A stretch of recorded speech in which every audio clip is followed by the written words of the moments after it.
এক গ্রামে বাস করত এক অতি দরিদ্র ব্রাহ্মণ। তার জীবিকা বলতে ছিল ৫ বাড়িতে নিয়ম করে ভিক্ষা করা। তাতে সেই ৫ বাড়িতে যা পেত তাই দিয়ে কোনো রকমে খুব কষ্টে শিষ্টে তার দিন চলে যেত। তো আর তাছাড়া যদি কোনো বাড়িতে পুজো পাঠ করানো হতো তো তখন সেই ব্রাহ্মণকে ডেকে নিয়ে গিয়ে যা দিত প্রণামী হিসাবে সেটা তখন তাতে তার দিন চলতো।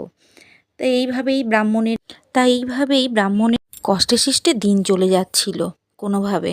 কিন্তু এবার গ্রামের লোকেরা সেই ব্রাহ্মণকে বলে যে এবার তুমি একটা বিয়ে করে নাও, তা তা নইলে তোমার কিভাবে সংসার চলবে। যাই হোক, গ্রামের লোকেরাই দেখাশোনা করে ব্রাহ্মণের একটি বিয়ে দিয়ে দেয় এবং বেশ ভালোই চলছিল, যেভাবেই হোক কষ্টে শিষ্টে দিন চলে যাচ্ছিল ব্রাহ্মণের। এরপর ব্রাহ্মণের ২টি সন্তান জন্ম হয়, একটি কন্যা সন্তান এবং একটি পুত্র সন্তান। বেশ যাই হোক চলে যাচ্ছিল, কিন্তু খুবই কষ্টে শিষ্টে দিন চলে যাচ্ছিল।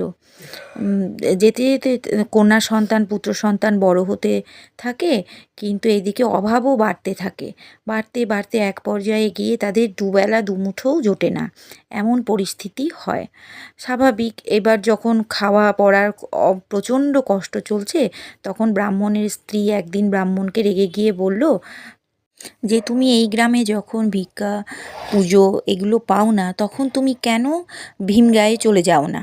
অন্য গ্রামে চলে গেলেও তো দুটো বেশি ভিক্ষে পাও, দুটো পুজো পাল করতে পারো। তাহলে পরে আমাদের যাই হোক কোনো রকমভাবে বাচ্চা দুটোর মুখে তো কিছু তুলে দিতে পারি। এরকম নানা কটু কথা শোনালো।